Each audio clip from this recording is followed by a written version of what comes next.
Hey guys, Turnick here, back with another Studies in Salt. So, what we have for you today is a pair of games on Nuke Winter by AdmiralX and Godzi. So let's get right into it. I know I've covered the general, or at least what I understand to be the general strategy for Nuke Winter in the past, but just a real quick overview. From blue side, you typically want to push this 2-pointer. From red side, you typically want to push the alpha 2-pointer. And generally, if you are able to hold the enemy 2-pointer while holding on to your own 2-pointer, you win, regardless of who holds delta. If it becomes a bit of a stalemate, oftentimes that opens up delta to play. But I feel that delta is really easier to take as red side when compared to blue side, just because of the nature of the terrain makes it easier for red to just use fire support and or even just like walk infantry into the edges here and then just clear through down this way. So yeah, let's take a look at the factions. On blue 4 we have what looks to be Landute, while on red 4 we have Eastern Bloc. So going up to Foxtrot India, we have a pair of 2A1s, a mid Stinger C, 2 Martyr 2s, quad stack of what looks like Juggernaut, and a couple of, I think those are probably Spied Dernier, or however you pronounce that, and a Milan 2, an Activity Fuchs, and a Mortar. So this seems to be fairly, I'm not entirely sure if this is meant to be offensive or defensive, just because mech speed stuff, typically if the enemy has some moto stuff opening, what will happen is that he'll get into this area first, and then you'll try to have to fight into this, while at the same time his mech stuff is arriving into this forest. So if you expect the enemy to open with some moto stuff, and if you're up against Eastern Bloc, he may very well just open up with like maybe a Specialny or like LSTR or something, just to get something in that town first to hold you off, and then have like a Moderna in here. It might be tough for this stuff to actually make any headway. But speaking of that, let's see what we have over here. And it actually looks like it's going to work out fairly well for Admiral, because there isn't any heavy push going down that way. What we have is a couple of Conqueror's M's, at least what I hope are Conqueror's M's, Specialny, Snezka, Sopel, and a couple of the fire support prams. So he's intending to go pretty defensive into this area, although considering, I would honestly argue that this is perhaps being too heavy in terms of defense. You could probably get away with like a Special Aufklärer here, or like maybe here, Conqueror's M here, like Snezka here, and if you really wanted to get crazy, maybe like an LSTR squad somewhere, and use the points for the alpha push instead. So speaking of alpha push, let's see what he has going over there. So this is definitely the main brunt of his push. We got a couple of nice BMP2s, likely with Mochutzen 90s, a Moderna, Mortar, Sopel, a couple of LSTR, and a Specialny. So this is okay. I'm just wondering if he's designed to open up with Lazores, trying to depend on his LSTR and Sopel to act as AA. Because in this matchup, Landute doesn't really have any dangerous helicopters. What it does have is the potential to have a cheeky Peace Shrine come in and slice out the Moderna. So in this particular matchup, it would have been better to take an OSA AKM or like some kind of anti-plane piece, just because the main early threat in terms of air threats that you're going to see versus Landute is not going to be from helicopters. It's predominantly going to be from planes. Obviously, the big exception here is the Recon PAH-2 Tiger, but in that case, the Sopel's really not going to do anything versus that, and the LSTR can handle that pretty efficiently. So LSTR, also AKM, it's a really nice combo. LSTR have 4 HE on the Igla, also AKM has 7 HE. Well, actually, the entire OSA line has 7 HE.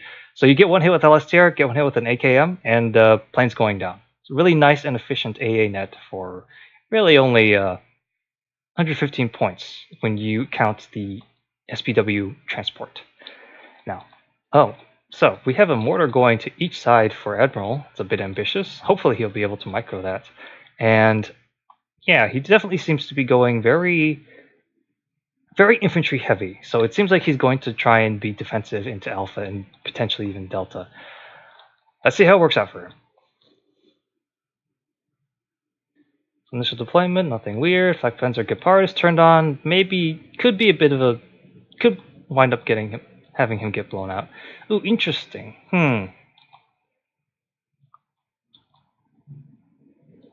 Ooh, nice attempted splits. The only problem was that split did not come in time. Also, lack of smoke for the Leopard 2A1s pretty much caused him to lose one of them to the Conqueror's M.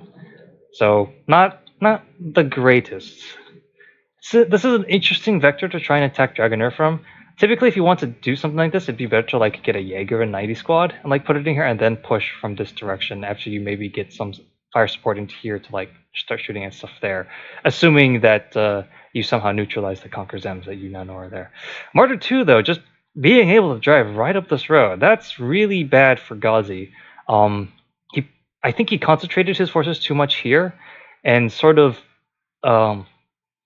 and his opponent found like a refuge in audacity, if you will, because Godzi probably didn't expect him to just straight up drive stuff up the road, but he did. So now this could be a potentially bad situation.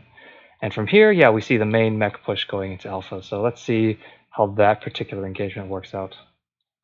You see capping of the spawn CVs.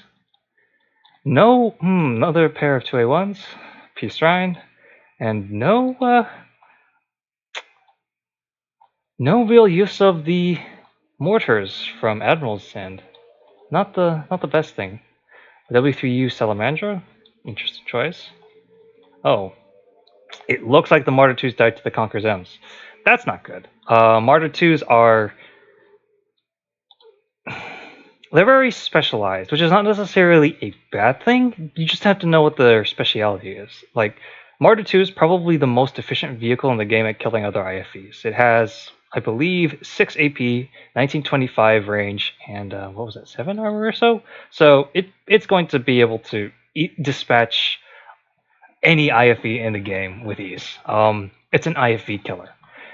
That being said, it's actually pretty bad as infantry fire support. You would think it'd be better with the 1.5 HE, but the low rate of fire and the relatively low stun that applies means it's actually not very good for damaging infantry as opposed to killing the infantry's fire support, which tends to be what you want to mainly do with the Martyr 2. And of course, another thing is that if the Martyr 2 starts to get fired upon by tanks or ATGMs, you need to pull them back because they're 30 points a pop. They're not cheap, not by a long shot. And you can't really afford to like lose them. You can't really afford to throw them away. Is all I'm saying. So we have the attack developing into the Alpha Charlie zone right now. Interestingly enough, it seems like Godzi has completely ignored Delta. Ambitious. Typically, if you want to just really go really light into Delta, it's best to just have at least something here, like a Snezka, and then call it a day. Honestly. He is taking this middle town though, which is quite the strategic position. It really does help when you are trying to work Alpha, when you're trying to work Delta, especially as red side. It prevents blue side from getting an ATGM in here and being able to like snipe stuff as it tries to go down this way. Now, one thing I notice a lot of newer players that play Nuclear Winter neglect is that they see this massive river in the middle, right? And they're just like, and they kind of see it as a dead zone because like nothing goes over here. Like nothing drives really across these bridges ever. It's like they kind of get into the impression that like this area of the map, like nothing happens. Well, that's not necessarily true. One thing that Putin is actually very fond of is he likes getting a squad of like shock recon infantry and posting it up here and then like walking it along this open zone, because it sounds like such a terrible idea that literally no one will think that he would do it, which is why he does it, because he knows that it really won't be countered too much.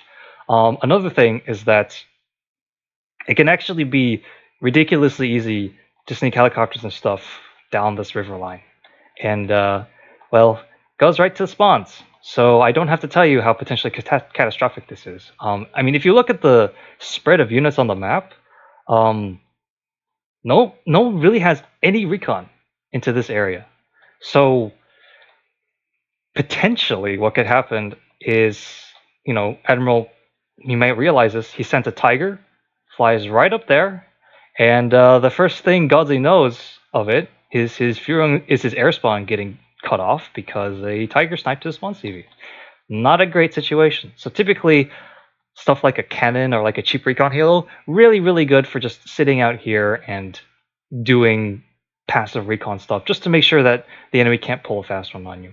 Note that having a recon halo out here tends to make it ASF bait, which can sometimes actually be a good thing because it can cause you to get a favorable trade in terms of like the enemy tries to target your recon halo that's sitting out here. You see it, you send out your own ASF, it kills the enemy ASF, and now the enemy is down one of his 2 workhorse ASFs, or maybe even a super ASF, while you just lost a cheap recon halo that was disposable in the first place. Sequencing of engagements.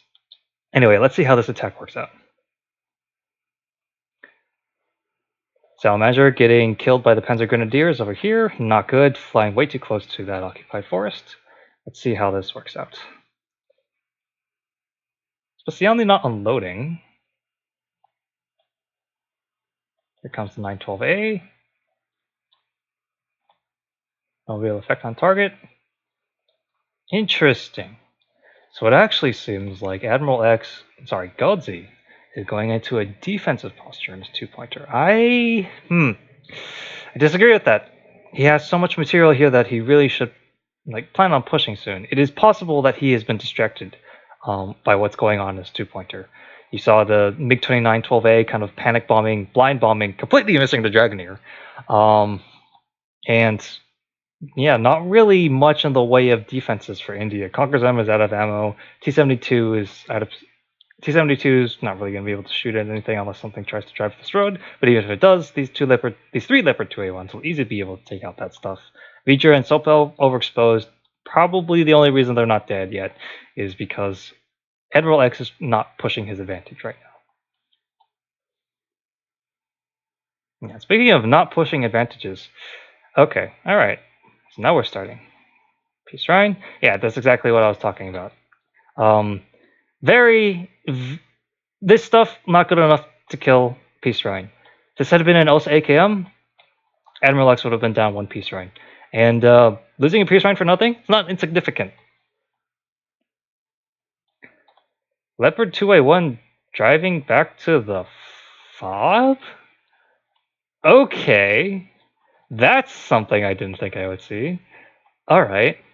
Mistral's still not reloaded. This is why you shift queue orders. You can shift unloads and stuff.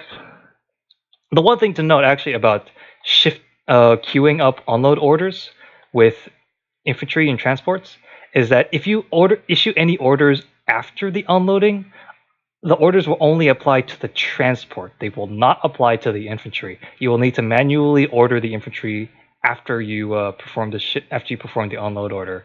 So typically, what you do is you drop the infantry off in an urban block or in a forest area, and then just leave while you reposition the transports to get into a good fire support position. Or I guess suicide by death, that also works.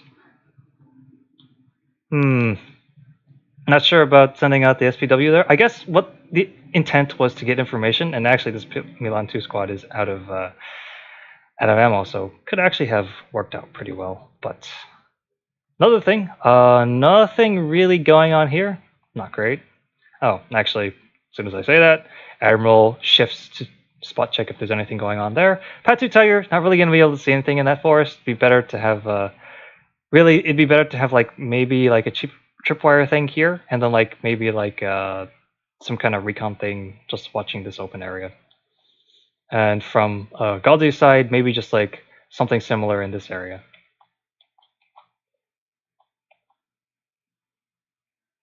LCR, alright.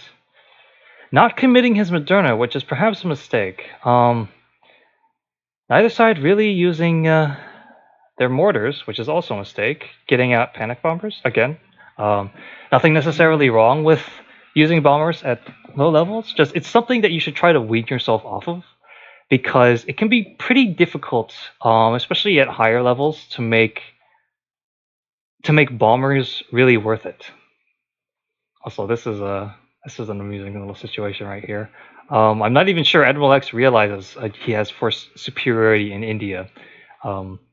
He should try to find out. He does have these literally expendable 1 armor M113s that he could just send out to see, is there anything there? And if there's something there that I can kill, I have 2 Leopard 2 A1s. And if there is something there, that, like a Moderna, well, time to pull back. Again, I understand potentially overloaded with the micro and trying to keep track of everything happening at once, but just think of these. Just gotta try and widen your view a little bit, especially on a map as wide as Nuclear Winter. Moderna sitting out in the open, begging to get killed. Osa AKM, perhaps a little too far back due to the relatively low range, so it might want to be a little bit farther forward. Just maybe not in here also, because this stuff. ASF flying on Combat Air Patrol, not necessarily a bad idea. Good dive on the Tiger, out of is overextended and punished. Very limited intrusions with his Mochutsen, so he's kind of feeding his Mochutsen at the moment. Maybe he's just not confident that he has enough stuff there, but in all honesty, I probably would have not taken the BMP2s. I would have taken the base Mochutsen and the SPW-50PKs, gotten more of them, and then mostly relied on the Moderna to provide fire support. Maybe get a Wilk afterwards. Bombing own infantry is generally not advised. YOLOing Leopard 1A4s is definitely not advised, because a single 30-point Speciality Nazi squad killed 2 of them, so it basically almost tripled its price cost. And this 1A4 is going to die to the LSTR anyway. Like, cheap. When we say cheap tanks, it's all relative. You can't just throw away 120 points for no reason. Not really something you can afford much. Good Snezka position. Well, decent Snezka positioning, but it's probably going to get caught out.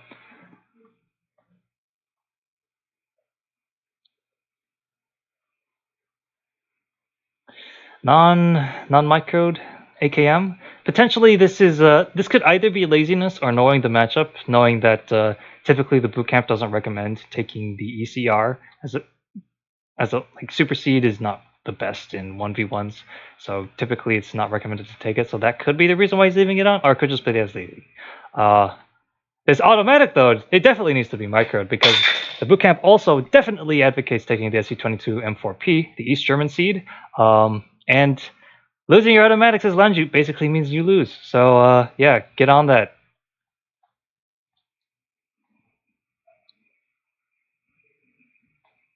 One A4. Okay, this is weird. Not entirely. This I don't know why this Spear is here. I don't know why these 1A4s are here. This I guess makes sense, although they're actually kind of back away from the forest, so really they can see more this way, but they can't really see anything this way, and this way is kind of what you want to see. This squad is also potentially a little too far back from the edge to actually really be able to see anything in time. And really, it would have made more sense to get like a Milan 2 squad for here, instead of what he has. Finally remembers those units exist. Alright. Bombing stuff, sending Dragoneer to get emulsed by the LSTR. A lot of probing going on, but neither side really committing to an attack, even when it would be favorable to do so. Salamandra going balls deep and actually being able to get away with it. Gets killed by the Peace Rhine, but Peace Rhine gets killed by the pair of MiGs, so another... Oh, wow. Godzi apparently realizing he was floating a shit ton of points. What is remarkable about that panic buy was that he literally bought no infantry. So he bought a Salamandra, 2 Mi-35s, a Moderna, a Snezka, and an AKM, and a Sopil. No infantry for an infantry sector. Someone's gonna have to try and run that one by me, because I don't get it. Dragonair, honestly, if he had Jaeger here, that would be kind of perfect sort of sneaky infantry for this sort of shenanigans. Pair of Flak Panzers. What is this? Is it Snezka just wiping out the very limited defenses in here. Moderna not really accompanying the Snezka and exploiting this breakthrough that it was able to create. Like, yes, he does not necessarily know what's in here. He's potentially very rightfully scared for his Moderna. But one, should have some fucking infantry to screen for his Moderna. Like you bought 2 Mi-35s that died for no reason. That's 180 points. That's what? It's like 18. It's a lot of Mochutsun. I can't quite do the math right now because I'm fucking tired, but it's a lot of Mochutsun. It's like, what? 6 squads? It's enough. No, it's like 12 squads. Yeah, that's more than enough. So if you had 12 squads of Mochutsun instead of fucking 2 Mi-35s, he would not be in the situation where he's afraid to move up his Moderna for fear of not having enough screen, because he would have more than enough screen everywhere. So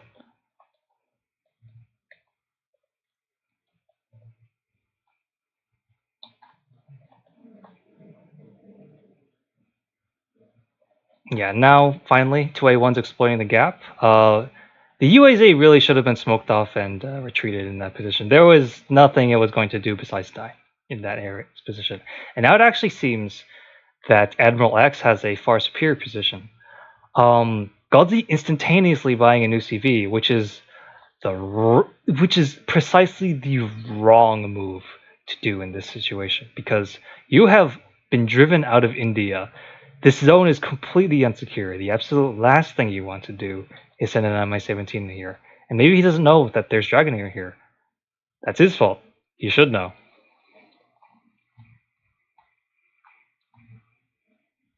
Panic Bombers getting eaten by the KWS. Did not really achieve anything with that last one. Let's see, Snezka gonna get killed by the Milan 2s. And yeah, it actually seemed that, yeah, AdmiralX is definitely in the stronger position here. I don't know, I feel like Godzi threw this one away almost. Didn't really get any good use of out of his Modernas. In fact, I don't really recall him using his Modernas at all, besides like right now. Like this Moderna in the start, it had been sitting there this entire time. This Moderna back here, it had been sitting here for a long time. This Moderna here was called in, but doesn't have nearly enough screen, so it's probably going to get isolated and killed by something. Just remember, Faust likes to say this a lot, and I completely agree with him on this. If you have units just sitting in the back doing nothing, it's as if you had not called them out, which basically means that you have wasted the points. And especially for super heavy tanks, you cannot afford to have 160, 320, 480 points worth of the most important ground unit in the game sitting back and doing nothing. If you do not have any work for your Moderna, fucking make work for it, because they need to be used in order to win the game for you.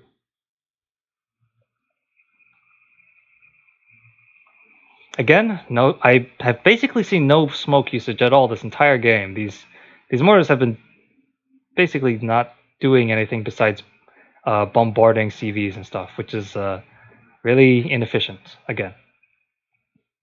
So yeah, like I said, I think Godzi threw this one away definitively. Like, he was the better player, but he didn't really capitalize on it too much, and he wasn't really able to, I guess, he didn't defend his 2-pointer well enough. And I guess on Admiral's side, he just needs to, both players need to use smoke far more than they have been. So, now we have the rematch. Looks like same sides, same decks, same everything. Let's see what changes. So it seems like AdmiralX is going more heavily into Alpha for this deployment, and more lightly into Foxtrot. I don't know about that one. Could work, but don't know about that one, honestly. And for Godzi's side, we have 2 more Prems, and Wilk and Speciale here. And again, you're leaving this entire flank open. Not okay. good scout defender position. Weird as fuck spade durning position.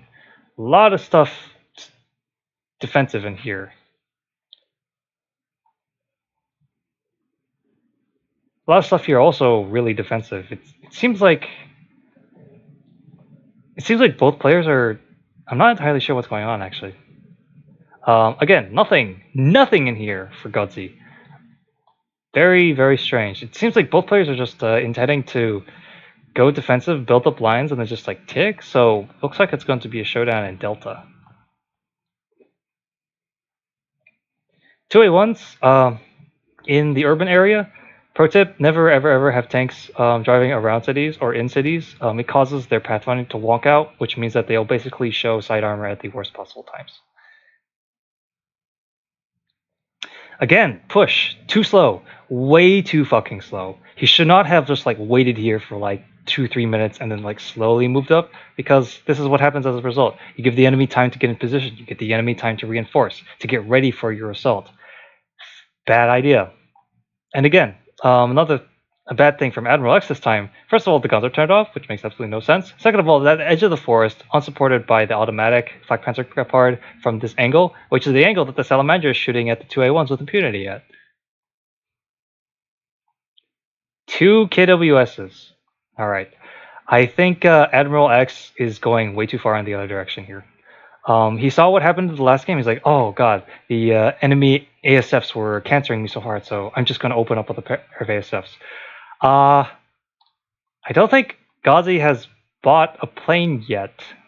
So, in a sense, AdmiralX has just wasted 280 points. So, it's up to Godzi now to not fall into the trap of actually freaking buying planes.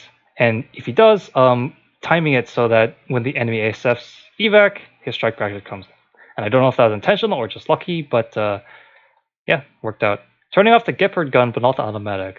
You have strange priorities, my friend. Yeah, Godzi just waiting too damn long. Too damn long to do anything. And like now he's making a push, but it's too late. It's way too late for that.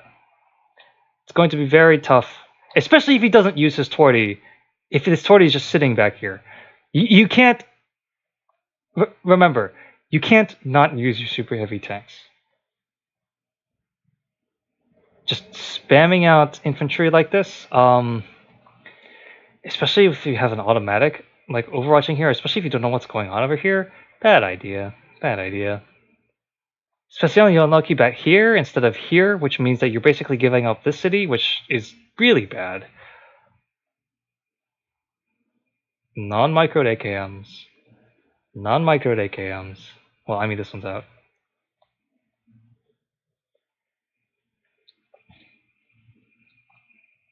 Really just too conservative. Way too conservative. Not unloading the LSTR. Not even having any recon here. Like, if your SNES gets blown up, get like a Special off Clara there.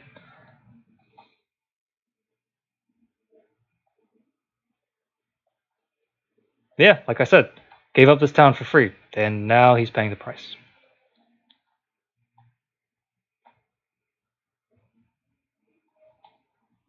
And again, no smoke. And again, alright, so what just happened? 2A1 killed Twardy, close range. I might have brought this up before, but I suppose I should bring it up again. Generally speaking, actually, the side that commits their heaviest tank first tends to, on average, lose. And there's a reason for this. It's because if one side commits their heavy tanks first, typically the heavy tank is going to fire at infantry. And while it's doing that, enemy will just simply bring up his own tanks and fire at the actual tank, because that's the actual high value target here. So what happens is that if you are not careful in how you sequence the engagements, you're giving the opponent the first shot for free. And first shot and take engagements usually determines who wins. And yeah, now it's just AdmiralX sitting on his cozy advantage while Godzi tries to heal a rush. poorly, because instead of going straight to the Bravo CV, he just tries to do some weird stuff with Hines and cities. Just never gonna work out.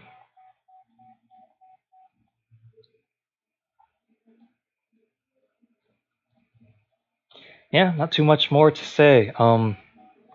Godzi just ironically, he is not confident that his pushes will succeed, so he doesn't push. But by not pushing, he is basically guaranteeing that his initial gambits are going to fail. Funny how that works out. Anyway, this has been Turnek, and this has been another Studies Insult Noob Replay review. See you later.